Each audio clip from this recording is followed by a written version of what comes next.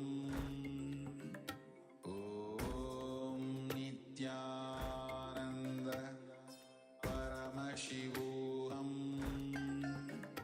Om Nithyananda Paramashivoham Om Nithyananda Paramashivoham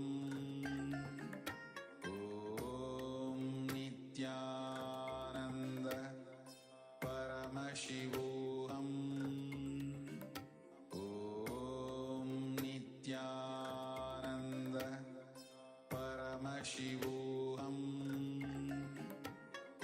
Om Nithyananda Paramashivoham.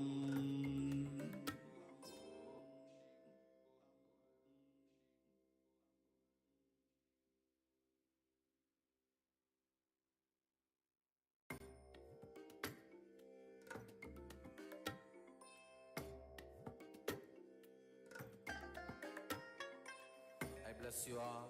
Let you all open all your three eyes and manifest the powers of Mahasadashiva. Om Nithyananda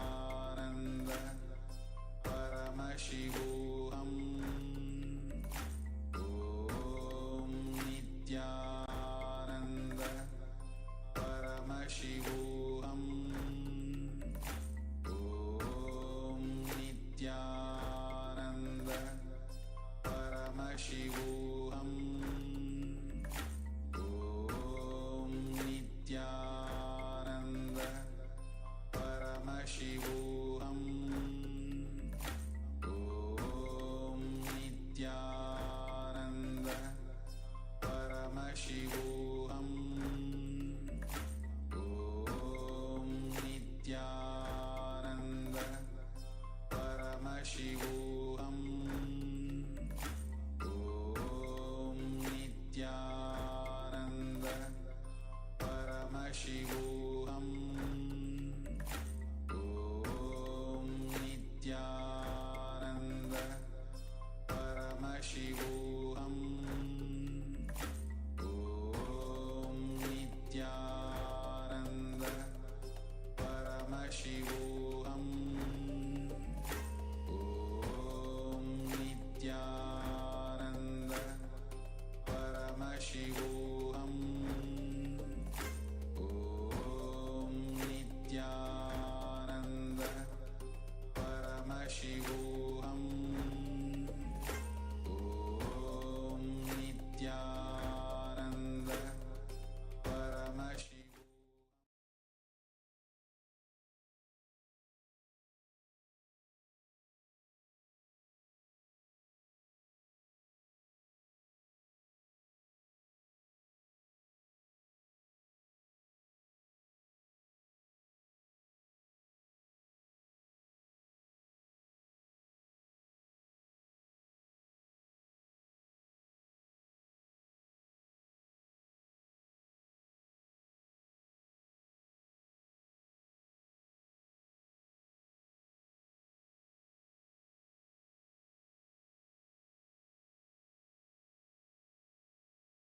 Yes, now we come to the conclusion of this process. Let's get ready for another powerful process, which we are going to move in now.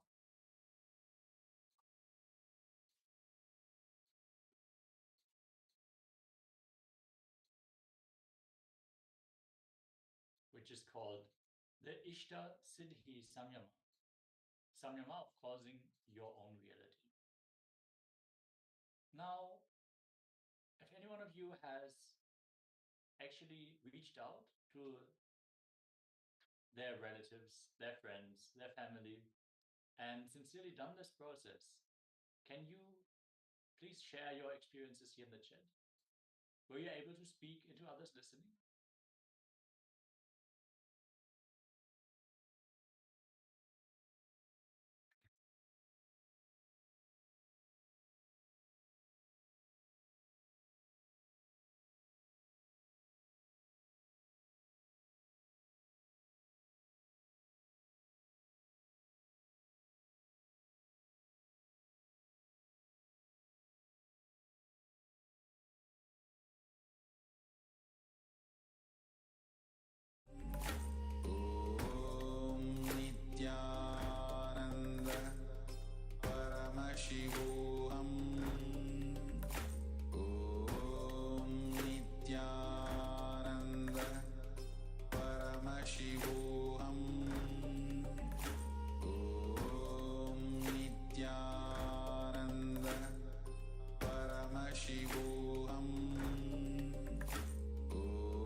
Paramashivoham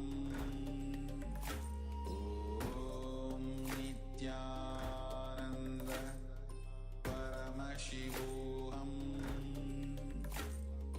Om Nithyananda Paramashivoham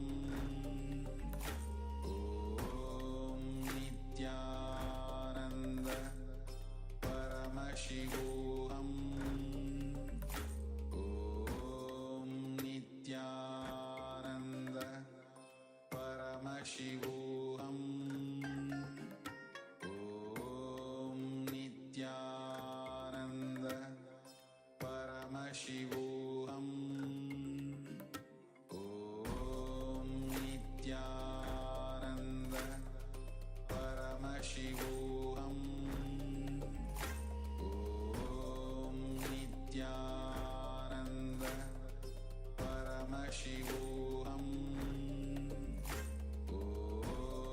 Nithyananda Paramashivoham Om Nithyananda Paramashivoham Om Nithyananda Paramashivoham Om Nithyananda Paramashivoham Om Nithyananda Paramashivoham Om Nithyananda Paramashivoham Om Nithyananda Paramashivoham Om Nithyananda Paramashivoham Om Nithyananda Paramashivoham Om Nithyananda Paramashivoham Om Nithyananda Paramashivoham Om Nithyananda Paramashivoham Om Nithyananda Paramashivoham.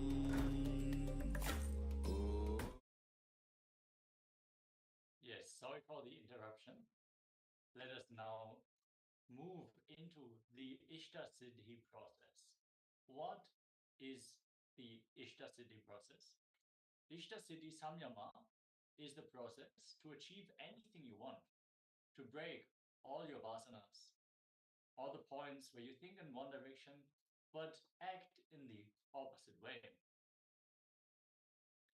Now, please close your eyes. You can keep your eye band ready if you have one available. Otherwise, you can take any opaque cloth, anything that you usually use for the palm manifestation. Declare that you really are going to break your vasanas. You're really going to do it. Tie your eye bands.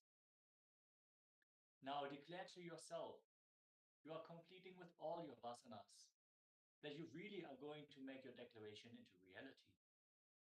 And hold this space sincerely, with your eyes tied.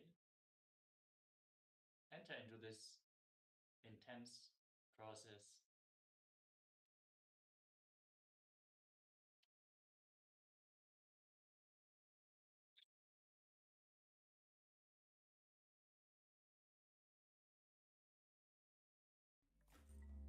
Om Nithyananda Paramashivoham Om Nithyananda Paramashivoham Om Nithyananda Paramashivoham Om Nithyananda Paramashivoham